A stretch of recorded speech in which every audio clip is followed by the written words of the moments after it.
वचन दिले तू मला. या मालिकेच्या आजच्या भागामध्ये आपण पाहतो की इकडे जो शौर्य आहे तो ऊर्जाला समजावत असतो की हे बघ ऊर्जा, प्लीज ह्यावेळी असा हट्ट नकोच करूस ना. डॅड म्हणतायत ना की ते लढतील तुझ्यासाठी ही केस, तर लढू देत त्यांना. हे बघ डॅड खूप अनुभवी आणि खूप उत्तम वकील आहेत, ते ही केस अगदी उत्तम लढतील ऊर्जा. त्यावेळी ऊर्जा म्हणते शौर्य हे बघ, ते काहीही असलं तरी ही लढाई माझी आहे आणि माझी लढाई मला स्वतःला लढायची आहे. मी माझ्यासाठी स्वतःच लढणार. त्यावर शौर्य म्हणत असतो ऊर्जा हे बघ अगं.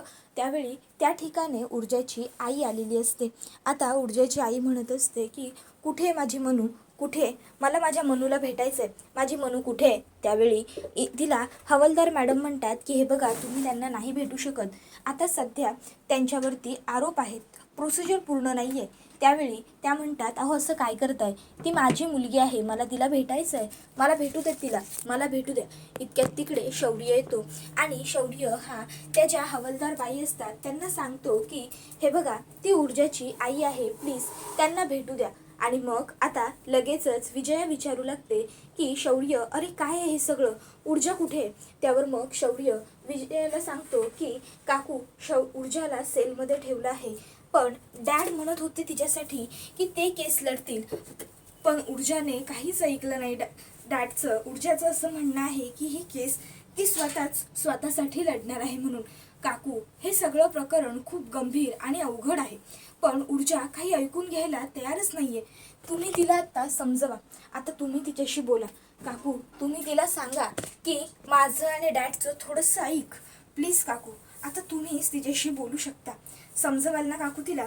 त्याबरोबर मग त्या म्हणत असतात की हे बघ शौर्य, जर ऊर्जाने ठरवलेलं आहे ना तर ती कोणाचंही ऐकणार नाही, पण तरीही मी प्रयत्न करेन तिच्याशी बोलण्याचा, तू काही काळजी करू नको. तर दुसऱ्या बाजूला इकडे विजयाने ऊर्जाला आधीच खुनी ठरवून टाकलेलंच असतं. विजयाचं चालू असतं की ह्या ऊर्जाने सगळं नाव आपलं बदनाम करून टाकलेलं आहे. आतापर्यंत आईसाहेब तुम्ही यांनी जेवढं हे नाव वगैरे कमवलं ना तेवढं सगळं बेअब्रू करून टाकलंय त्या मुलीने आपल्याला. काय गरज होती त्या विक्रांत शिर्केचा हिला खून करण्याची, कुणी हिला हा नसता आगाऊपणा करायला सांगितला होता. त्याबरोबर त्या ठिकाणी आदित्य येतो. आजी आदित्यला विचारते आदित्य काय झालं, काही कळालं का शौर्यचा किंवा हर्षवर्धनचा काही कॉल, काही मेसेज. त्याबरोबर आदित्य म्हणतो की नाही, काहीही नाही आजी, मी सुद्धा मगापासून काहीतरी कॉल किंवा मेसेज यावा ह्याचीच वाट बघतोय. विचार केला की शौर्याला समोरून कॉल सुद्धा करू शकतो, पण नंतर म्हटलं नको, सध्या आता तो तिकडे घाई गडबडीत असेल, त्यात मी कॉल करणं म्हणजे, म्हणून नाही केलं. त्याबरोबर लगेचच आता इकडे विजयाचं पुन्हा सुरू होतं की ऊर्जा खुनी आहे, ऊर्जाने सगळ्या अब्रूची बेअब्रू केली, एवढं काय गरज होतं तिला त्या विक्रांत शिर्केला मारण्याची.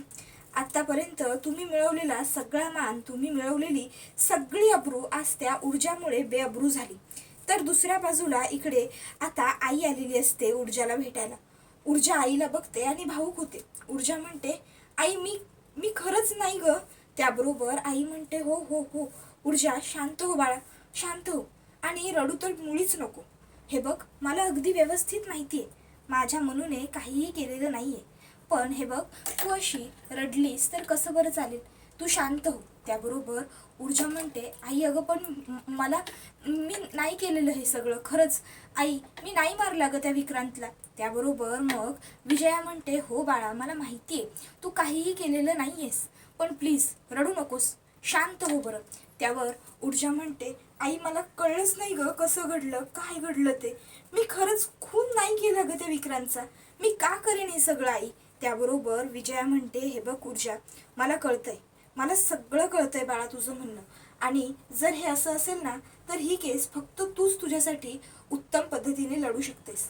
मला तुझा निर्णय पटलाय, तू ही केस तुझ्यासाठी लढ आणि काळजी करू नकोस, सगळं व्यवस्थित होईल म्हणून.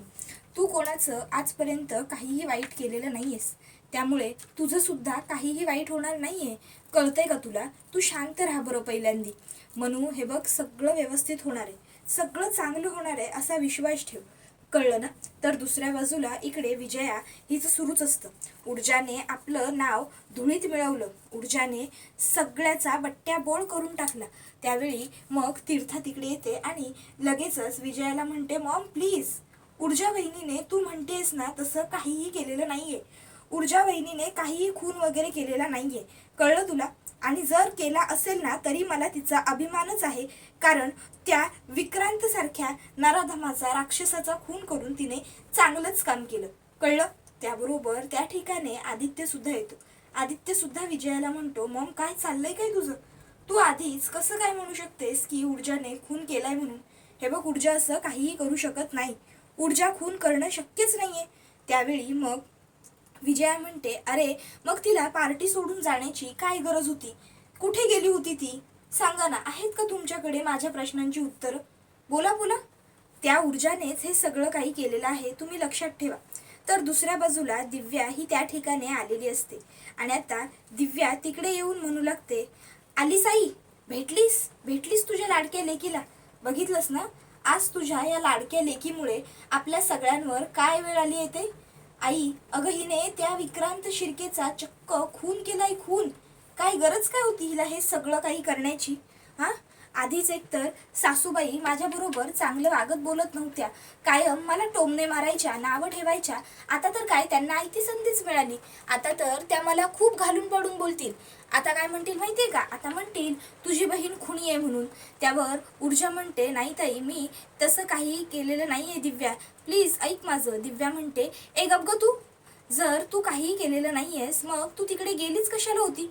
तुझं काय काम होतंच काय तिकडे? तर दुसऱ्या बाजूला आईसाहेब विचारतात की आदित्य, दिव्या कुठे आहे? तर आदित्यला सुद्धा दिव्या कुठे गेली आहे हे माहीत नसतं. दिव्या कुठे गेलेली आहे? दिव्या गेलेली आहे ऊर्जाला नावं ठेवण्यासाठी पोलीस स्टेशनला, पण हे कोणाला घरामध्येच माहीत नाहीये. तर इकडे आता घरातले सगळेच हर्षवर्धनची आणि शौर्यची वाट बघत असतात की कधी हे लोक येतील, कधी हे लोक येतील. इतक्यात तिकडे हर्षवर्धन आणि शौर्य येतो. हर्षवर्धन म्हणतो की ऊर्जाने पोलिसांसमोर कबूल केलेलं आहे की तिनेच इकडे विक्रांत शिर्केचा खून केलाय म्हणून. त्याबरोबर मग विजया म्हणते, बघितलं ताईसाहेब, बघितलं की आणखीन काही तुमचं वेगळं मत आहे? त्यावर शौर्य म्हणतो, नाही डॅड, एक मिनिट, काय बोलताय तुम्ही हे? ऊर्जाने असं काहीही कबूल केलेलं नाहीये. ऊर्जा काय म्हणाली की तिच्या हातात पिस्तूल होतं, पण तिच्या बंदुकीतून गोळी झाडली गेली, पण ती विक्रांतला जाऊन लागली की नाही हे तिला सुद्धा कळालेलं नाहीये. मग तुम्ही असं कसं म्हणू शकता डॅड की ऊर्जाकडून गोळी लागली म्हणून? त्याबरोबर विजया म्हणत असते, शौर्य अरे बास, अरे काय चाललंय काय तुमचं? त्या ऊर्जाने खून केलाय आणि अजून मात्र तुमच्या लक्षातही येत नाहीये का? अरे ऊर्जाच खुनी आहे, ऊर्जाने खून केलाय शौर्य, ऊर्जाने खून केलाय. त्यावेळी मग आईसाहेब म्हणतात, बाद झालं विजया, तुला पॉझिटिव्ह बोलता येत नसेल तर किमान नेगेटिव्ह तरी बोलू नकोस. आणि मला एक गोष्ट कळत नाहीये की तू ऊर्जाला एवढं ठामपणे तूच खून केलाय, तूच खून केलाय असं कसं म्हणू शकतेस? तुला काय माहिती विजया, कोण आहेस तू, वकील की न्यायाधीश की कोर्ट? त्यावेळी मग मात्र आता विजया गप्प बसते. आईसाहेब म्हणतात की जर मदत करता येत नसेल, सांत्वन करता येत नसेल तर किमान किमान शांत राहणं प्रिफर कर, पण नावं ठेवू नकोस, कळलं तुला? गप्प बस. त्यावेळी मग मात्र विजयाला राग येतो आणि विजया गप्प बसणं प्रेफर करते आणि गुपचूप तिकडनं निघून जायचा विचार करू लागते. तर दुसरीकडे हर्षवर्धन याला शौर्य म्हणतो, डॅड, ऊर्जा असं काहीही करणार नाही हो, खरंच बोलतोय मी. डॅड ऐका ना. त्यावेळी हर्षवर्धन म्हणतो, तुला कळत नाहीये का शौर्य, अरे ऊर्जा पळण्यासाठी पळवाटा शोधते, बंदुकीतून तिच्या गोळी झाडली गेली, पण त्याच्यातने तो विक्रांत मेला की नाही हे म्हणे माहीत नाही. असं कसं होईल शौर्य? अरे तिथे तिचीच बंदूक चालली होती ना, मग मग तो मरणार तिच्याच बंदुकीने मरणार ना मग. त्यावेळी मग मात्र आता लगेचच आईसाहेब ह्या म्हणू लागतात की शौर्य, तू काळजी करू नकोस, होईल सगळं व्यवस्थित. विजया पुन्हा म्हणते, आईसाहेब हे बघा, तुम्ही पुन्हा मुलांना खोटी आशा. त्यावर आईसाहेब म्हणतात, विजया बास, हे बघ, ही वेळ राग रुसवा धरून बसण्याची नाहीये, ही वेळ ऊर्जाला मदत करण्याची. त्यावेळी लगेचच आता त्या ठिकाणहून विजया निघून जाते. विजयाला राग आलेला असतो कारण आईसाहेबांनी पुन्हा एकदा तिचा अपमान केलेला असतो ना. तर इकडे जो आदित्य असतो तो तीर्थाला सुद्धा वरती तीर्थाच्या रूममध्ये घेऊन जातो, कारण तीर्था सुद्धा ह्या सर्व प्रकरणानंतर थोडी डिस्टर्बच होते. म्हणून मग आता इकडे हर्षवर्धन जेव्हा वरती चाललेला असतो तेव्हा आईसाहेब हर्षवर्धनला विचारतात की हर्षवर्धन, तू काय ठरवलंयस, तू काय करणार आहेस?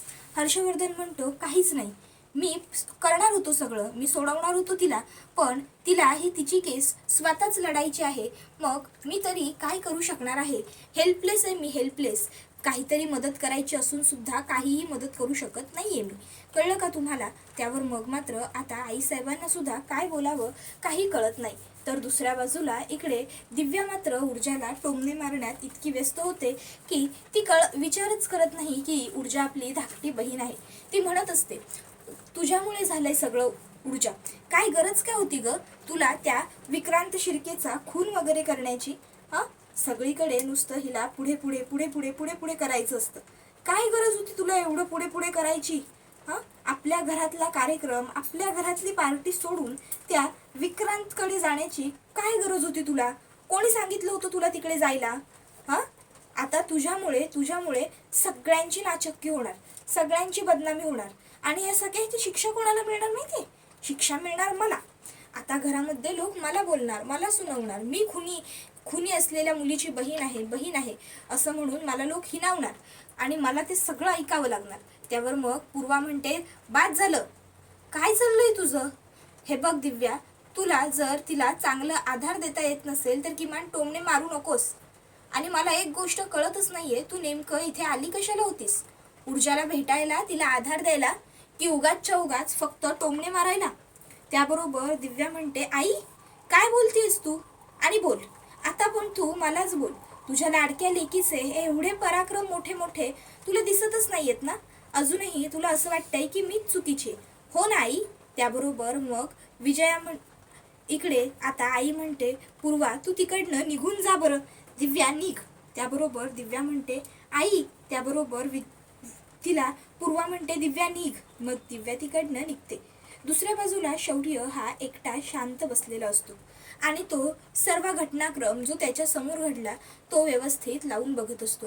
हर्षवर्धनने त्याला कॉल करून सांगितलं की लवकर MIDCच्या पोलीस स्टेशनमध्ये पोहोच, ऊर्जाला अटक झाली आहे विक्रांतच्या खुनामध्ये. आणि मग तो तिकडे पोहोचला. त्यानंतर त्याने ऊर्जाला खूप समजावण्याचे प्रयत्न केले की ऊर्जा, डॅड तुझी केस लढतील, डॅडना ही केस लढू देत. पण ऊर्जाने साफ नकार दिला. ऊर्जाने सांगितलं की नाही, ही माझी लढाई आहे आणि माझी लढाई मीच लढणार. ही केस माझी आहे ना, माझ्यासाठी ही केस मी लढणार स्वतः. शौर्यने ऊर्जाला खूप मनवण्याचे प्रयत्न केले, पण ऊर्जाने काय केलं, ऊर्जाने त्याला स्पष्टपणे सांगितलं की नाही शौर्य, मी माझी केस लढेन. त्यानंतर तिकडे आजी येते. आजी शौर्यला म्हणते, शौर्य पाणी. आणि ती शौर्यला जरा पाणी वगैरे देते. शौर्य थँक्यू आजी असं म्हणतो. त्यावर आजी म्हणते, शौर्य काय झालं, कसला एवढा विचार करतोयस? शौर्य म्हणतो, आजी ऊर्जाचाच विचार करतो.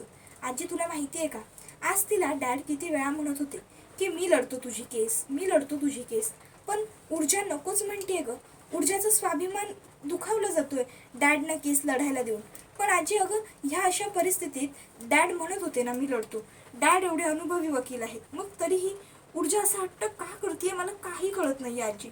आणि सगळ्यात महत्त्वाची गोष्ट म्हणजे मला एक कळत नाहीये, मी सुद्धा एवढा चांगला वकील आहे, मी म्हटलं मी लढतो, डॅड स्वतः म्हणाले की ते ही केस लढतील, पण तरीही ऊर्जाचा मात्र या सगळ्याला नकारच आहे. नेमकं काय सुरू आहे ऊर्जाच्या मनात, ऊर्जाच्या डोक्यात, काही काही कळतच नाहीये का आजी मला. त्यावर आजी म्हणते, हे बघ शौर्य, तू शांत हो बरं. शौर्य म्हणतो, आजी मला खूप टेन्शन आलंय, काय होईल कसं होईल काहीच कळत नाहीये.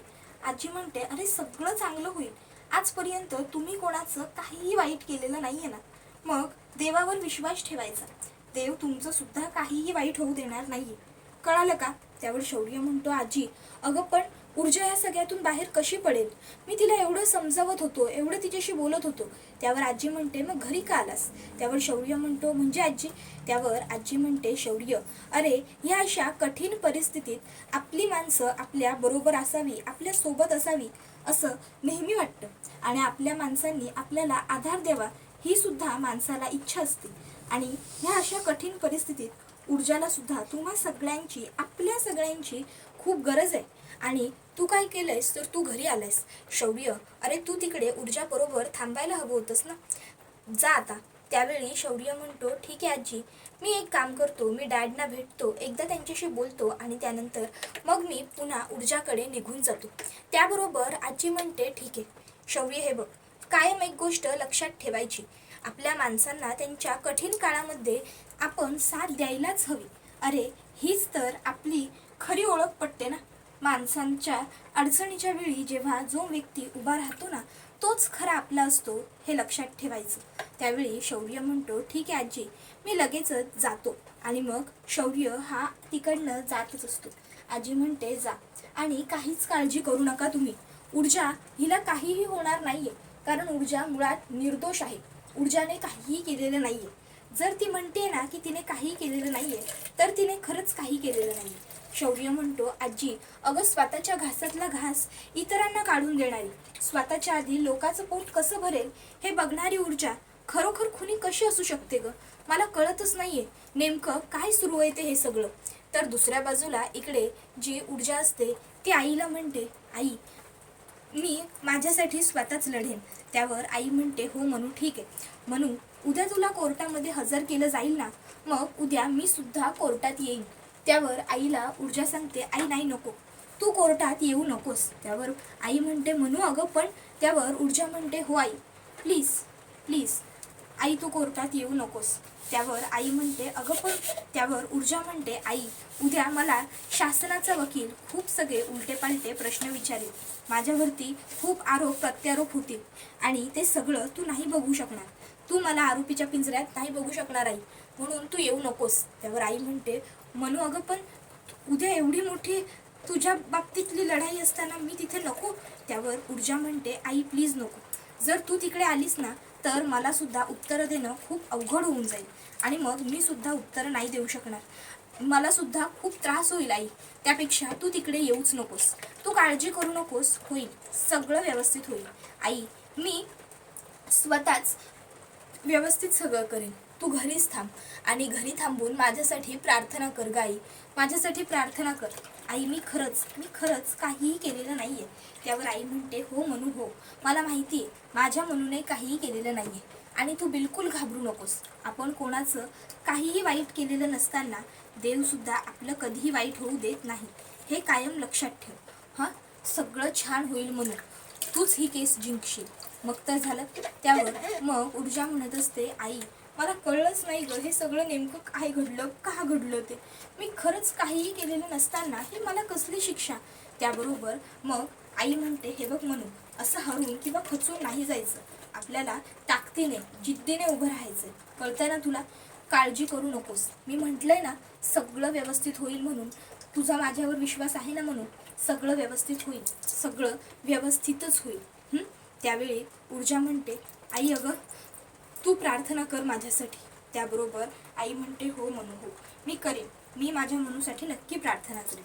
त्यावर ऊर्जा म्हणते, आई, जा आता तू. त्यावर आई म्हणते, अगं पण तू इथे एकटी. त्यावर ऊर्जा म्हणते, आई प्लीज जा आता तू. किती वेळ थांबशील तू इथे? तू जा प्लीज, मला थांबू दे इथेच. काहीही पर्याय नाही आहे मला रात्रभर इथे राहण्याशिवाय. आईसुद्धा खूप भावनिक झालेली असते इथे अशा आपल्या मुलीला तुरुंगात बघून, पण आता तिच्या हातात सुद्धा काही नसतं ना, त्यामुळे ती गप्प असते, हतबल असते. तर दुसऱ्या बाजूला इकडे ऊर्जाने विचार करायला सुरुवात केलेला असतो की हे सगळं कसं घडलं नेमकं. तर इकडे हर्षवर्धन हा त्याच्या माणसाला फोन करतो आणि विचारतो की तू ऊर्जाला गोळी झाडताना पाहिलंस का. त्यावर तो म्हणतो, नाही साहेब, मी ऊर्जाला गोळी झाडताना नाही पाहिलेलं. तर इकडे जे आता हर्षवर्धन असतो तो म्हणतो, काय म्हणजे खरोखर ऊर्जाने गोळी नाही झाडलेली. त्यानंतर मग तो म्हणतो की एक काम कर. तर दुसरीकडे ऊर्जा म्हणते, सापडला, या केसमधला सगळ्यात महत्त्वाचा दुवा सापडला. त्याबरोबर दुसरीकडे आता हर्षवर्धन त्या व्यक्तीला सांगतो की मी जोपर्यंत सांगत नाही तोपर्यंत गायब व्हायचं अंडरग्राऊंड, कळलं, आणि जोवर मी परत बोलवत नाही तोवर परत यायचं नाही. ऊर्जाचं काय करायचंय ते मी बघतो. आता हर्षवर्धनने ऊर्जाचं काय करायचंय हे मी बघतो म्हटलेलं वाक्य शौर्यने ऐकलेलं असतं. शौर्य त्याच्या मागेच उभा असतो. हर्षवर्धन मागे फिरतो त्यावेळी हर्षवर्धन शौर्यला बघून खूप घाबरतो. त्याबरोबर हा व्हिडिओ इथेच संपतो. व्हिडिओ आवडला असेल तर लाईक करा. धन्यवाद.